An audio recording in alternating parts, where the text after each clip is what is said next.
XRP a security, yes or no? Well, these are complicated questions and matters of pending litigation, so who can say? But here's what I would tell you, though, which I think is the most important issue about XRP, and that is there is a difference, okay? There's a difference between the way in which an asset is distributed and the nature of the asset at a given moment in time. And I think the issue in Ripple that gets lost in all of the discussion is whatever happened in the original distribution of XRP tokens, 10 years ago, and whether that was or wasn't an unregistered securities offering, that's what the courts will decide. That's a different question from whether XRP today is a security. And the SEC itself has said that assets can change their nature over time as they achieve utility and as they achieve decentralization. So if I had to make a prediction, I'll just make a quick prediction, and that is that there is a settlement to be done here somewhere. And the settlement has to do with the distribution of the tokens so that existing token holders can continue to trade them and find value in them the way that they do. So, and is regulation where it needs to be on global stablecoins yet? It's not, but we're making progress. Nonetheless, stablecoins may have a role to play with appropriate regulation, but that role will not be to form the basis of a new global monetary system. Private stablecoins are not going to be an appropriate substitute for a sound monetary system based in central bank money. Welcome to the Crypto Teacher. And of course, I come back with that video just to make you think. And we had Brian Brooks on XRP. And guys, we know because of the utility, we have Ethereum and XRP are definitely not securities any longer.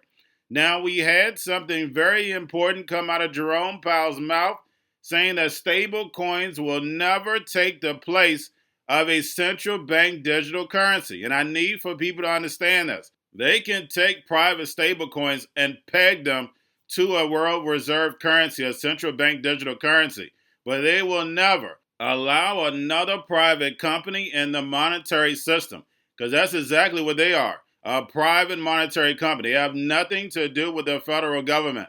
We know Congress gives them the power, but they've been all paid off. The politicians have been paid off. They're nothing but puppets. Then we have Charles Hoskinson from Cardano speaking about robots and transhumanism. And guys, we know that robots, algorithms, and drones are definitely going to take over this economy, pay each other with crypto while the sheep go inside the metaverse. And he spoke the words of all the NWO puppets.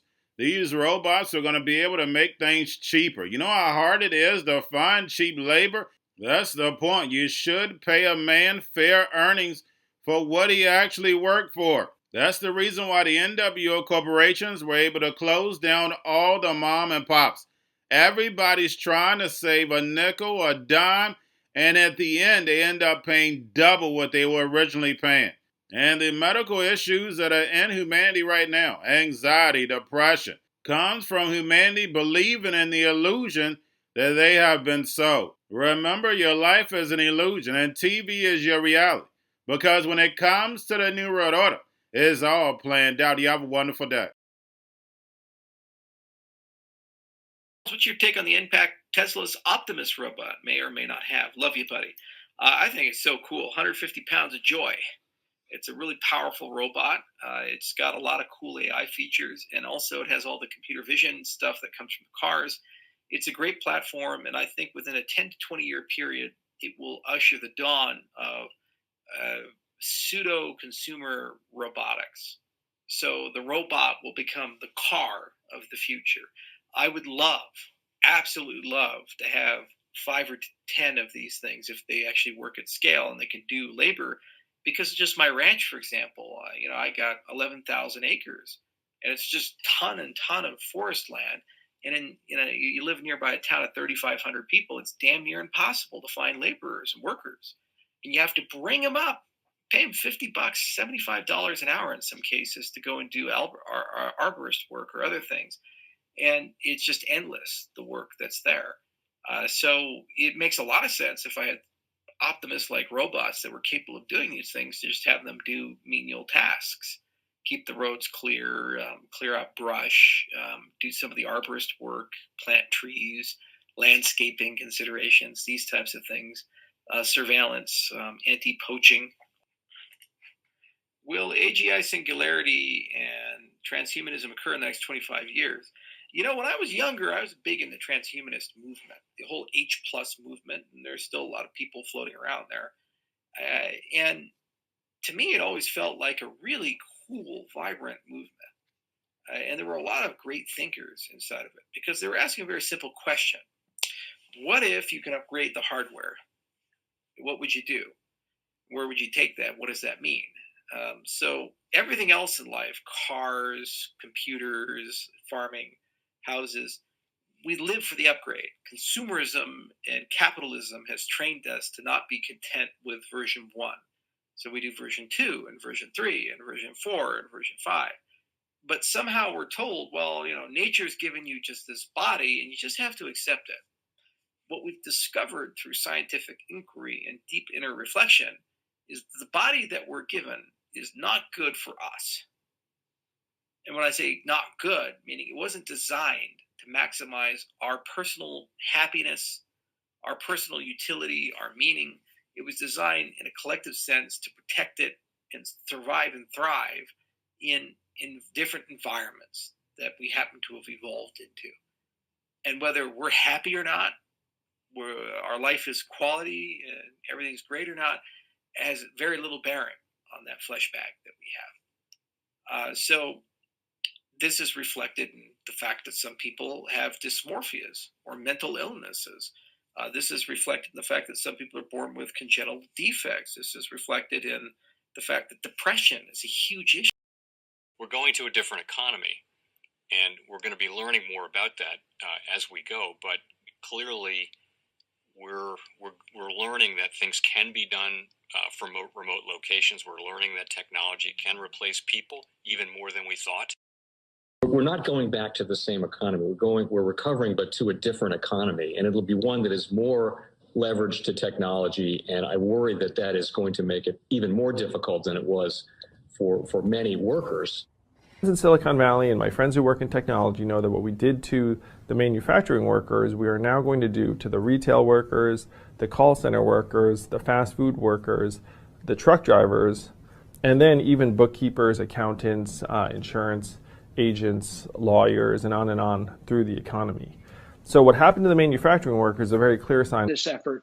And China has big plans for this. They intend to seed their digital yuan into the global environment by giving it away to visitors at next winter's Olympics. When they arrive at the airport, they're going to get yuan digital wallets. They're going to receive digital yuan. They're going to use it throughout their visits to Beijing, and then they're going to take it back to their home countries. They see this as a huge advantage. Why? Because who controls the underlying protocols, who controls the underlying standards of the future of money will control the future of money.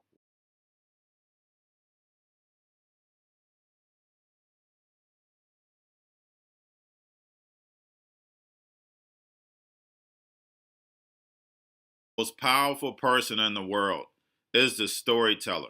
The storyteller sets the vision, values, and agenda of an entire generation to come. Steve Jobs. And guys, you know I truly believe in this. When you look at the New World Order, they're the storytellers. And that's the reason why I wrote my New World Order book. But guys, now it's time to change the current generation. And I wrote 3 kids' books. You know, I love the Trinity because I understand the power that's in it. So I have 3 books. We have an opportunity to change the generation, to educate, not just me, but I want to show you that I take action on a daily basis. And I want you to take action on a daily basis. Whether it's your job, whether it's in your community, we have an opportunity right now to educate the masses. I posted this on my Twitter account. Please share, but this is a short clip of the 3 books. There's going to be a clothing line and action figures. Please get these books for your kids, nephews, cousins, friends, so therefore we can start the re-education now. Because as we see, the 4th Industrial Revolution foundation is definitely here. Robots, algorithms, drones, taking humanity out the picture. We have to re-educate. But let's get into the video. Part 1.